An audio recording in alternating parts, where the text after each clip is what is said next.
کہ کون عوام کے لیے کام کر رہا ہے, کون ریلیف دے رہا ہے اور دے سکتا ہے. بالکل صحیح کہا آپ نے. لیکن ابھی فی الحال کیا ہے جی, آپ کو مہنگا پیٹرول بھی خریدنا پڑے گا, 1-2 دن میں آپ کو بجلی کی قیمتیں بھی اضافہ ہو گیا ہے, آپ کو مہنگی دالیں, سبزیاں, یہ چیزیں خریدنی پڑیں گی, اس کے علاوہ آپشن کوئی نہیں رہ گئی ہے. تحریک انصاف کا لانگ مارچ 3 جانے لے گیا, 100 سے زائد زخمی, پولیس کی 11 گاڑیاں تباہ ہوئی ہیں. مزید آگے اس کی ڈیٹیلز آپ کے ساتھ شیئر کریں گے, بریک کے بعد آتے ہیں.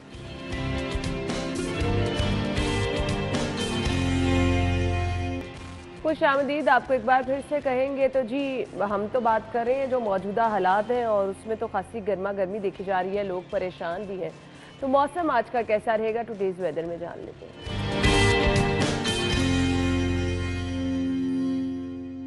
فریحہ ہمارے ساتھ ہیں. جی فریحہ بتائیے, موسم اس وقت باہر کا کیسا ہے؟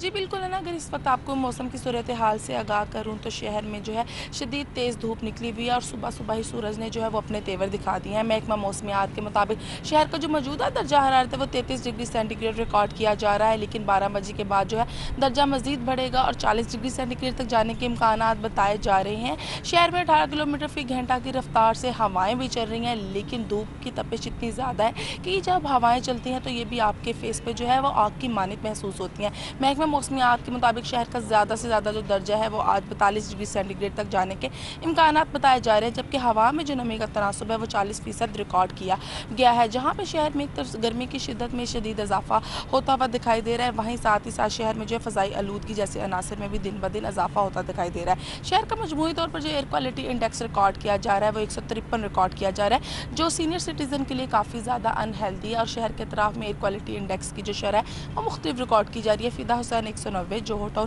150, کوٹ لکھپت 160, جبکہ نارکلی بازار 155 ریکارڈ کی جا رہی ہے. ماہرین کی جانب سے یہ بھی بتایا گیا ہے کہ رواں ہفتہ گرم, خشک اور مرطوب رہے گا اور بارش کے کوئی امکانات نہیں ہیں, اور شہریوں کو جو ویکینڈ ہے وہ بھی خاصی گرمی میں گزرے گا. ایسے میں ماہرین نے شہریوں کو ہائی الرٹ کر دیا ہے کہ گرمی سے بچنے کے لیے احتیاطی تدابیر پر عمل کرنا نہایت ضروری ہے, کیونکہ گرمی کی شدت سے شہری جو ہے کافی زیادہ بے ہوش بھی ہو رہے ہیں اور نڈھال دکھائی دے رہے ہیں. تو اس سے بچنے کے لیے ٹھنڈے مشروبات کا زیادہ سے زیادہ استعمال کریں اور وقفے وقفے سے پانی جو ہے وہ پیتے رہے, تاکہ پانی کی جو کمی ہے اس کو بھی پورا کیا جا سکے. اور شہریوں کو یہ بھی کہا جا رہا ہے کہ موسم کی صورتحال فریحہ ہمیں بتا رہی تھی. خبر ہمارے پاس ہے جی, 100 سے زائد زخمی ہوئے افراد اور پولیس کی 11 گاڑیاں تباہ ہوئی ہیں. تحریک انصاف کا لانگ مارچ 3 جانے لے گیا. عرفان, آپ تو لائیو کوریج میں موجود تھے, کیا سچویشن تھی؟ گاڑیاں بھی ہم نے تباہ ہوئی دیکھی, نہ صرف پولیس کی بلکہ لوگوں کی گاڑیاں بھی وہاں پر ہم نے دیکھی, شیشے ٹوٹے تھے, تباہ ہوئی. انا دیکھیں, یہ کو پہلا ایونٹ نہیں جو میں نے اس طرح کور کیا. اس سے پہلے اگر ہم بات کریں تو مالٹون ہم نے اپنی آنکھوں سے دیکھا کہ کس طرح وہاں پہ لوگوں کو گولیاں ماری گئیں. اس کے بعد جو ہے ہم نے TLP کے کئی ایسے واقعات دیکھے جس میں وہاں پہ لوگوں کو گولیاں ماری گئیں, پولیس اہلکار بھی شہید ہوئے. یہاں پہ بھی ایسا ہی ہوا. یہاں پہ اصل بات یہ ہے کہ آپ جب حکومتی اداروں کو اپنے مقاصد کے لیے استعمال کریں, اور دوسری جانب جو لوگ جن لوگوں کے خلاف آپ استعمال کر رہے ہوتے ہیں ان کے قائدین جب اس قدر زہر بھر دیں اپنے لوگوں کے اندر کہ وہ ریاستی اداروں کے اوپر حملہ کر دیں, تو یہ کافی نا سچویشن جو ہے وہ الارمنگ ہو جاتی ہے کہ نہ تو کسی جگہ پہ اسٹیٹ نظر آتی ہے, نہ اسٹیٹ کی ڈرٹ نظر آتی ہے. دوسری جانب لوگوں کے اندر ایسے جذبات پیدا کرنا کہ یہ لوگ وہ سمجھتے ہیں یہ شاید پاکستان کی فورس نہیں ہے, یہ شاید کوئی انڈیا کی فورس آگئی ہے, اس کے اوپر اٹیک کرتے ہیں. ایسے ہی بالکل ہم نے یہی دیکھا. یہ جب کنڈیشن بن جاتی ہے تو آپ کبھی بھی ملک جو ہے وہ فائدے میں نہیں جائے گا, ملک خسارے میں جائے گا. آپ کے ادارے کمزور ہوں گے, اس کے ساتھ ساتھ لوگوں کے اندر جو اعتماد ہے اس میں کمی آئے گی. اب یہاں پہ بھی یہ ہوا کہ یہاں پہ اگر آپ حکومت کی طرف سے دفعہ 144 کا نفاذ کیا گیا تو اس میں آپ یا تو جو پارٹی ہے, جو اپوزیشن رہنما ہیں, ان کے ساتھ بیٹھ کے آپ ڈیسائیڈ کر لیں کہ بھئی آپ لوگوں نے نہیں نکلنا, یا ان کو سمجھائیں, یا وہ قائل ہو جائیں یا ان کے ساتھ جو آپ قائل ہو جائیں. یہ چیز جو کی نہیں گئی, دونوں طرف سے بیان بازیاں صرف کی گئیں. خان صاحب نے بھی بیان بازیاں کی, ان کی جو اپوزیشن کے باقی ہمارے جو لیڈر تھے وہ کوئی کہتا تھا خونی مارچ ہوگا, کوئی کہتا تھا ہم یہ کر دیں گے, دوسری طرف حکومت کہتی تھی ہم ان کو گھروں سے نہیں نکلنے دیں گے. جب اس طرح کی مقابلے کی فضا, اور دونوں میں سے کوئی مل کر نہیں بیٹھا, اس کا نقصان کیا ہوا کہ 3 جو ہے وہ پولیس اہلکار یہاں پہ شہید ہو گئے, 3 ان کے لوگ جو ہیں وہ جان سے گئے. تو اس میں نقصان کس کا ہوا؟ عام عوام کا. یہ جو شہید ہوئے ہیں یہ کوئی لینڈ لارڈ نہیں تھے, یہ کوئی بہت بڑے آفیسر نہیں تھے, یہ بیچارے وہی لوگ ہیں جو 40-50 ہزار روپیہ سیلری لینے والے کانسٹیبل ہیں. اب یہ کمال جو جس کانسٹیبل کی شہادت ہوئی لاہور میں, اس کے 5 بچے ہیں. سب سے چھوٹا بچہ اس کا 8 ماہ کا ہے, جس کو پتہ بھی نہیں ہے کہ اس کا باپ کہاں پہ ہے اور اس کے باپ کے ساتھ کیا ہوا. گھر بھی کرائے کا. جب وہ بڑا ہوگا تو اس کو کیا پتہ چلے گا کہ اس کے باپ کو کیوں مارا گیا اور کن لوگوں نے مارا. مریم صاحبہ ان کے گھر میں گئی اور انہوں نے یقین دہانی کرائی. انہوں نے کہا دیکھیں یہ یقین دہانیاں جو ہیں, صاحب کو فوری کال کر کے کہا کہ ان کا گھر اپنا لے کے دیا جائے. انا وہ تو لے کے دیں گے ہی. جب اب مبین شہید جو ہوئے تھے مال روڈ کے اوپر, تو اس وقت جو ہے یہ پالیسی اس کے اندر ریویو کیا گیا تھا, اس کو ریوائز کیا گیا تھا کہ جو بھی شہید ہوگا اس کو اس کی بیوہ اور اس کے بچوں کو اس کی پوری تنخواہ ملے گی شہید پیکیج میں. ان کو گھر لے کے دیا جائے گا, تمام ان کو فیسیلیٹیٹ کیا جائے گا, ان کے بچوں کو نوکری دی جائے گی. یہ چیزیں تو ہونی ہیں. مریم نواز نے بھی جا کے وہاں پہ کوئی احسان نہیں کیا ان کے کاز کے لیے. ان لوگوں نے ہی کہا تھا کہ ان لوگوں کو روکنا ہے, آپ نے ان لوگوں کو پکڑنا ہے, اس وجہ سے اس بیچارے کی جان گئی. تو میں بات یہ کر رہا ہوں کہ حکومتوں کو, جو بھی حکومت آئے, نون لیگ آئے, پاکستان تحریک انصاف آئے, پاکستان پیپلز پارٹی آئے, یا کوئی بھی جماعت آئے, تو ان لوگوں کو ان ریاستی اداروں کو اپنے مقاصد کے لیے ایک تو استعمال نہیں کرنا چاہیے. دوسری جانب جو لوگ جن کے خلاف استعمال ہو رہا ہے ان کو یہ چاہیے کہ وہ یہ دیکھیں کہ کم از کم یہ ہمارے اپنے لوگ ہیں, یہ ہمارے جیسے لوگ ہیں, ہم ان کے ساتھ لڑیں گے, ہم ان کو تشدد کا نشانہ بنائیں گے. میدان جنگ بنا تھا, ایک طرف ڈنڈے برسائے جا رہے تھے, دوسری طرف سے پتھراؤ ہو رہا تھا, شیلنگ ہو رہی تھی, اور لاہور جو ہے وہ پوری دنیا میں آپ اس کا کیا فیس اپنے ملک کا دکھا رہے تھے. مجھے بتا دیں یہ فساد, یہ انتشار کون لوگ پھیلا رہے ہیں؟ کون لوگ اکسا رہے تھے کہ ڈنڈے برسائیں, کون لوگ اکسا رہے تھے دوسری طرف سے پتھراؤ کریں, مار پیٹ کریں, گاڑیاں توڑیں؟ اپنے ہی لوگ تھے نا. میں وہی بات کر رہا ہوں کہ دونوں جماعتیں جو ہیں, دونوں فریق جو بھی ہوں اس وقت, جو حکومت میں ہو, دوسرا جو اپوزیشن میں ہو, ان لوگوں کو یہ چیزیں جو ہیں دیکھنی چاہیے, لانگ ٹرم پلاننگ کرنی چاہیے کہ آپ اس طرح ریاست کو استعمال نہ کریں, پاورز کو استعمال نہ کریں کہ آپ یہ سمجھیں کہ دوسرا جو ہے وہ بھارتی فوج ہے اور وہ سمجھیں کہ یہ بھارتی جو ہیں وہ لوگ ہیں, ان کے اوپر ہم نے تشدد کرنا ہے. اس طرح کا ماحول نہیں ہونا چاہیے. ہم نے دیکھا کہ بتی چوک کے اوپر جب وہاں پہ کارکنان آ رہے تھے تو اس وقت پولیس ان کو روکنے کے لیے شیلنگ کر رہی تھی, وہ پتھراؤ کر رہے تھے. 100 سے زائد لوگ جو ہیں وہ پولیس کے اہلکار پورے پنجاب کے اندر دیکھے زخمی ہوئے. 3 جو اہلکار ہیں وہ جان سے گئے. اسی طرح دوسری طرف بھی آپ دیکھیں تو ان کے لوگ جو ہیں, کوئی پل سے گر گیا بیچارہ, وہ اس کی جان چلے گی. ان لوگوں کا مداوع کون کرے گا؟ اچھا, اس سب کے بعد ایک ایپیسوڈ عمران بھائی رات لبرٹی میں بھی ہوئی. اب مجھے نہیں سمجھ آ رہی وہ کیا تھی. مطلب انتشار اس قدر تھا کہ ایک جو صبح سب کچھ ہوا, راستے بند ہوئے, اس کے بعد ایک دم سے لوگ پھر سے لبرٹی اکٹھے ہو گئے اور وہاں پر بھی وہی جلاؤ گرا, وہاں پر بھی وہی مار پیٹ کی صورتحال تھی. دیکھیں نا, 3 جانیں جو ہیں وہ ضائع ہوئی ہیں, 100 سے زائد پولیس اہلکار جو ہے وہ زخمی ہوئے ہیں, اور اتنے ہی وہ ہوں گے جو پتھراؤ کر رہے تھے. پھر 11 گاڑیاں جو ہیں وہ تباہ ہوئی ہیں, کروڑوں کی سرکاری املاک جو ہے اس کو نقصان جو ہے وہ پہنچا ہے. تو اس ساری صورتحال پر افسوس جو ہے وہ حکومت کو بھی کرنا چاہیے اور اپوزیشن کو بھی کرنا چاہیے. اب بات یہ ہے کہ آپ لانگ مارچ کریں, حق ہے آپ کا, وٹ ایور وہ حکومت کرے یا اپوزیشن کرے آپ کریں, لیکن جب آپ لانگ مارچ کی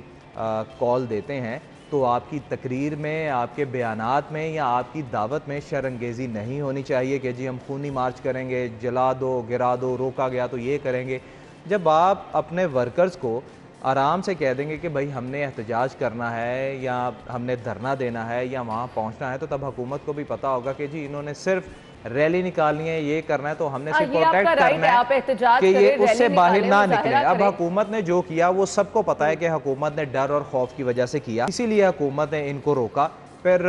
یہاں سے شیلنگ ہو رہی ہے, وہاں سے پتھراؤ ہو رہا ہے, نقصان دونوں کا ہوا. اس لیے میں کہہ رہا ہوں کہ دونوں کو جو ہے وہ اس پر افسوس کرنا چاہیے, لیکن یہ اس پہلے دن سے نہیں سیکھا گیا اور وہی واقعہ دوبارہ دہرایا گیا لبرٹی میں. لبرٹی میں بھی لوگ اکٹھے ہوئے اور اس کے بعد پولیس نے ان کو منتشر کرنے کے لیے باقاعدہ طور پر جو ہے وہ شیلنگ کی, پھر پتھراؤ ہوا, پھر سارا کچھ, اور وہاں پر جتنی بھی گاڑیاں تھیں وہ دوبارہ سے تباہ کی گئی. اب یہ معلوم نہیں کہ وہ پولیس نے کی یا وہ جو مظاہرین تھے ان کے پتھراؤ کی وجہ سے ہوئی, بلکہ ہمارے رپورٹر زین مدنی جو ہیں ان کی گاڑی بھی کوریج کے دوران, حالانکہ انہوں نے قذافی کی سائٹ پہ اپنی گاڑی لگائی تھی, لیکن جب وہ رپورٹنگ سے فری ہونے کے بعد رات 12 بجے وہ وہاں پر گئے ہیں